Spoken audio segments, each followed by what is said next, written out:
ಇಷ್ಟು ಹಾಕೊಂಡು ಇಷ್ಟು ಮಾಡಿಬಿಟ್ರೆ ಅದು ಮುಗೀತು.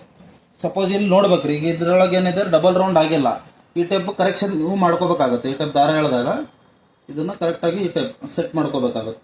ಈಗ ಕರೆಕ್ಟ್ ಆಗ್ತದೆ ದಾರ. ಇದು ದಾರ ಹಾಕೋ ಪ್ರೊಸೀಜರ್.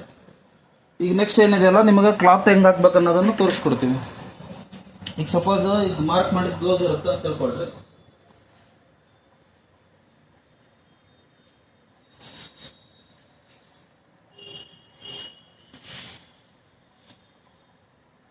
ಯಾವಾಗಲೂ ಏನದಲ್ಲ, ನೀವು ಫಸ್ಟ್ ಈ ಸೈಡಿನ ಕ್ಲಿಪ್ ಹಾಕೋಬೇಕು, ಎಲ್ ಟೈಪ್ ಹಾಕೋಬೇಕು. ಯಾವುದೇ ಬಟ್ಟೆ ಹಾಕಿದ್ರು ನೀವು ಫಸ್ಟು ಇದು ಕೆಲಸ ಆದಮೇಲೆ ಇದನ್ನು ಇಟ್ಬಿಡಬೇಕು.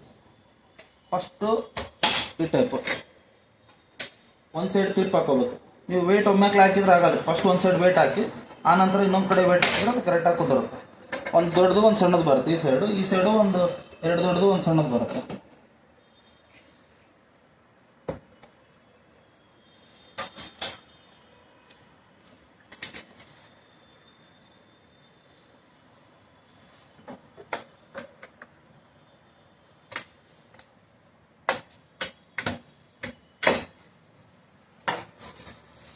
ಈ ಕ್ಲಿಪ್ ಇರೋದನ್ನ ಹೊರಗಡೆ ಮಾಡಿ ಹಾಕ್ಬೇಕ್ರಿ. ಯಾವುದೇ ಹಾಕಿದ್ರು ಹೊರಗಡೆ ಮಾಡಿ ಹಾಕ್ಬೇಕು.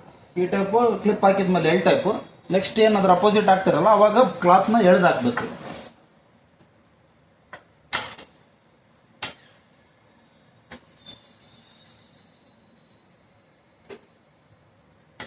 ಅಂದ್ರೆ ನಿಮಗೆ ಇದು ಆಗಲ್ಲ, ಕ್ಲಾತ್ ನೀಟಾಗಿ ಕುಂದಿರುತ್ತೆ.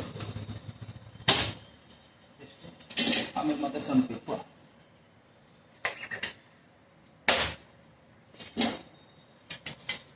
ಈಗೇನು ಅಪೋಸಿಟ್ ಆಗ್ತಿರ್ತೀವಲ್ಲ, ಇದನ್ನ ಬಟ್ಟೆನ ಮತ್ತೆ ಟೈಟಾಗಿ ಎಳೆದು ಈ ಕ್ಲಿಪ್ಸ್ ಎಲ್ಲ ಹೊರಗಿರ್ಬೇಕ್ರಿ. ಅಂದ್ರೆ ನಿಮ್ಗೆ ರಿಮೂವ್ ಮಾಡ್ಬೇಕಾದ್ರೆ ಈಸಿ ಆಗುತ್ತೆ.